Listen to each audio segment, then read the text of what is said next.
ہمارا الاؤ کر دیا تو یہ ہمارے لیے آج خوشی کا دن ہے کہ ہمیں اپنا بیٹ کا نشان واپس مل گیا، اور اس میں حکومت ہمیں خود کہہ رہی ہے کہ آپ ایون ایف 8 بھی آ سکتے ہو، آپ G11 نہ جائیں، تو پھر اس کا ٹرائل سیکیورٹی کی ریزن کی وجہ سے کیسے اٹک میں منتقل ہو سکتا ہے؟ میں کہتا ہوں یہ بڑا غیر آئینی کام ہے، یہ صرف خان صاحب کی مقبولیت سے گھبرائے ہوئے ہیں۔ خان صاحب اٹک سے چل کے آئیں گی تو دنیا امڑ آئے گی، یہ نہیں دیکھنا چاہتے، اس لیے انہوں نے اس کو جیل میں بند کیا ہوا ہے۔ ہمیں امید ہے انشاءاللہ ہائی کورٹ فیصلہ کرے گی۔ ہائی کورٹ عوام کی بنیادی سر الیکشن کمیشن میں ہمارا کیس لگا ہوا تھا، آپ لوگوں کو پتہ ہے وہ ایک امپورٹنٹ کیس تھا جو انٹرا پارٹی الیکشن سے ریلیٹڈ تھا، اور الیکشن کمیشن نے ہمیں ایک شو کاز دیا تھا کہ آپ نے جو پارٹی کی کنسٹیٹیوشن میں ترمیم کر دی تھی وہ ان اکارڈنس ود آئین نہیں تھی جو آپ کا آئین ہے، اور سیکنڈ یہ کہ اس کے مطابق آپ نے ایک سٹیج پہ الیکشن کروائے تھے وہ بھی آئین کے مطابق نہیں تھے، جس کی وجہ سے کمیشن نے ہمیں نوٹس دے دیا تھا کہ ہم آپ کو بیٹ کا نشان الاٹ نہیں کریں گے۔ یہ ہمارے سپورٹر ورکر اور پارٹی کے لیے سب کے لیے بڑا ایک کنسرن کا میٹر تھا۔ الحمدللہ آج اس میں ہیئرنگ تھی، میں پیش ہو گیا۔ کمیشن سے ہم نے گزارش یہی کر لی کہ الیکشن ہم نے بر وقت کر لیے تھے، جو ڈیلے ہو گیا تھا وہ کووڈ کی وجہ سے تھا، اور اس کو الیکشن کمیشن نے پہلے کنڈون کر لیا تھا، اور آئین میں سارے آئینی تقاضے پورے کر دیے گئے تھے۔ الیکشن کمیشن کے لا آفس کی طرف سے یہ آبجیکشن لیا گیا کہ اس کے باوجود بھی ڈیلے ہے۔ الحمدللہ الیکشن کمیشن نے اس کو کنڈون کر لیا، تفصیلی فیصلہ بعد میں آئے گا، اور ہمارا الاؤ کر دیا تو یہ ہمارے لیے آج خوشی کا دن ہے کہ ہمیں اپنا بیٹ کا نشان واپس مل گیا۔ سر تھوڑے سے خان صاحب کے کیس کے حوالے سے اگر بتائیں، جج وہ سنا صاحب پھر سے چلے گئے اٹک گئے ادھر دیکھو یہ بڑی بدقسمتی ہے، یہ غیر آئینی غیر قانونی ہے، اور سپریم کورٹ کی دنیا جہان کی ججمنٹس ہے، اس میں سپریم کورٹ نے 2 اصول مسلم اصول جس کو ہم کہتے ہیں یونیورسل پرنسپلز، وہ یہ طے کیے کہ آپ کا ٹرائل فیئر ہوگا جس کا مقصد یہ ہے، ٹرائل آپ کا فیئر ہوگا جس کا آئینی مقصد یہ ہے کہ جج ان بائس ہوگا، اور وینیو آف ٹرائل اوپن ہوگا۔ کہیں بھی ایسی جگہ نہیں ہے جس کو آپ ٹرائلوں میں کروا دیں، اور لاسٹ ٹائم انہوں نے جو نوٹیفیکیشن ایشو کیا اس کو دیکھیں، اور کل جو نوٹیفیکیشن ایشو کیا ہے، آپ 29 اگست کا نوٹیفیکیشن اٹھا لیں اور آپ 12 سپٹمبر کا نوٹیفیکیشن اٹھائیں، دونوں میں فرق ہے۔ یہ اس میں ہر مرتبہ ایڈ کرتے ہیں، اور یہ برڈن جج صاحب پہ ڈالتے ہیں کہ جج صاحب کہتے ہیں سیکیورٹی رسک ہے۔ اگر خان صاحب 180 کیسز میں پیش ہو سکتے ہیں، 300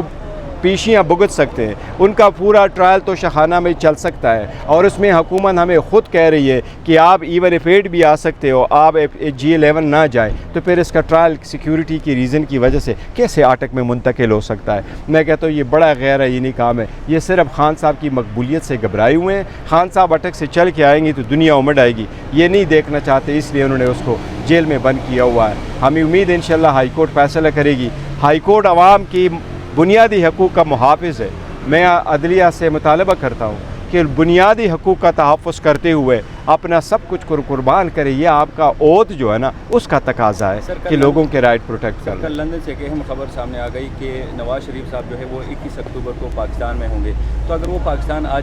جاتے ہیں تو کیا وہ لاہور میں قیام کریں گے یا پھر اڈیالہ جیل ہی ہو جائیں گے؟ دیکھو نواز شریف نے پہلے سے بڑی لیٹ کر دی ہے، وہ اس کو پہلے آنا چاہیے تھا، اور اس کے خلاف ججمنٹ ہے، اور اس کے جو اپیلیں تھیں ہائی کورٹ میں وہ اپیلیں ڈسمس ہو چکی ہیں۔ یہ لاہور اس لیے آنا چاہتا ہے، شاید اس کو صحیح ایڈوائس نہیں ملی ہے، ان کا خیال ہے لاہور آؤں گا تو یہ اسلام آباد کا کیس نہیں ہے، میں وہاں اریسٹ نہیں ہوں گا، لیکن ایسی بات نہیں ہے، کیونکہ یہ فیڈرل گورنمنٹ کا کیس ہے، نیب کا کیس ہے، وہ جہاں بھی ہوں گے اس کی ایگزیکیوشن میں وہ سیدھا آئیں گے، جیل جائیں گے، اور جیل سے پھر واپس آئیں گے، پھر اپنے اپیلوں کو ریزوریکٹ کرائیں گے، پھر اس اپیلوں پہ ہیئرنگ ہوگی، اگر وہ کامیاب ہوئے تو پھر الیکشن لڑ سکیں گے، ادروائز 10 سال کے لیے ڈسکوالیفائڈ ہے۔ 16 ستمبر کو ایک بہت بڑی تبدیلی آنے والی ہے، چیف جسٹس قاضی فائز عیسیٰ صاحب آ رہے ہیں، تو کیا امید ہے آپ لوگوں کے وہ وابستہ ہے؟ موجودہ دور میں جو عدالتی احکامات کی بھی توقیر ہو رہی ہے، کیا اس میں کوئی کمی آئے گی آپ کو؟ دیکھیں میں سمجھتا ہوں عدالت کے ایک چیف جسٹس سے چینج ہونے سے فرق نہیں آنا چاہیے، عدلیہ کو مسلم اصول سامنے رکھتے ہوئے قانون اور آئین کے مطابق بڑھنے چاہیے۔ جج صاحبان آتے جاتے ہیں، لیکن سپریم کورٹ کی جو اصول ہے وہ ملحوظی خاطر ہونے چاہیے۔ مجھے امید ہے یہ بہتری لائیں گے، جو پہلے غلطیاں ہوئی ہیں اس کو ریمیڈی کریں گے، اور بہتری لے کے آئیں گے۔ قاضی فائز عیسیٰ صاحب ایک اپ رائٹ جج ہے، میں سمجھتا ہوں وہ انصاف کریں گے۔ سر ایک اور پیٹرن اپنایا گیا اسلام آباد کورٹ کے چیف جسٹس صاحب کے، وہ فیصلے محفوظ کر لیتے ہیں لیکن جاری نہیں کرتے، اور وہ تب جاری ہوتا ہے جب وہ غیر مؤثر ہو جاتے ہیں۔ تو کیا سمجھ رہے ہو کہ کیا پیٹرن ہے؟ دیکھیں اکثر کورٹ جو ہے نا فیصلے محفوظ کر لیتی ہے، کبھی جلدی فیصلہ آ جاتے کبھی بعد میں آ جاتا ہے، لیکن جو قانونی نقطہ ہے وہ یہ ہے کہ بعض کیسز بہت اہم ہے، اگر آپ ان کے بھی فیصلے محفوظ کرو تو چمی گوئیاں شروع ہو جاتی ہے، عدالتوں پہ کوسچن اٹھنا شروع ہو جاتے ہیں، انگلیاں اٹھنا شروع ہو جاتی ہے، اس لیے اس کو اوائڈ کرنے کے لیے بعض کیسز کی سینسٹیو نیچر کو مد نظر رکھتے ہوئے شارٹ آرڈر کرنے چاہیے، لیکن فیصلے پرولانگ نہیں کرنے چاہیے، خاص کر جو لوگ جیلوں میں ہیں اور کرمنل کیس میں انوالو ہے وہ کبھی بھی پرولانگ نہیں ہونے چاہیے، کیونکہ ان سے بنیادی حقوق متاثر ہوتے ہیں، تو جلد سے جلد فیصلہ آنا چاہیے۔ اگر میاں صاحب کسی بھی ڈیل کے نتیجے میں یا کسی بھی وجہ سے عدالتوں سے بچ جاتے ہیں اور وہ جیل نہیں جاتے تو آپ لوگوں کی طرف سے کوئی درخواست دی جائے گی، چیلنج کیا جائے گا عدالتوں سے؟ دیکھیں جہاں تک نیب کا تعلق ہوتا ہے، نیب میں کوئی اور پارٹی درخواست نہیں دے سکتی، صرف وہ دے سکتی سرکار یا یہ، لیکن وہ ہر صورت جیل ہی جائیں گے، یہ اس کی ہم خیالی ہوگی میں جیل نہیں جاؤں گا، ماسی کا گھر نہیں ہے۔ پاکستان مسلم لیگ نون سے تعلق رکھنے والے وکلا اسلام آباد کے اندر ایک کنونشن کر رہے ہیں، تو اس حوالے سے کیا کہیں گے؟ کیا یہ وکلا کے اندر نہیں، ہمارے وکیلوں میں ہوتے رہتے ہیں، ہمارے مختلف گروپس ہوتے ہیں، ہم کرتے ہیں، لیکن سارے قانون کی بالادستی کے لیے کام کر رہے ہیں، انہوں نے بھی ایک کنونشن بلا رکھی ہے اور اس میں وہ میرا خیال ہے کوئی زیادہ تر پراپرٹی جو پلاٹس وغیرہ ہمارے ہوتے ہیں کوئی وہ وکلا کے ویلفیئر کے لیے اس کے لیے ہیں، تو وہ ہوتا رہتا ہے، لیکن it's part of the game.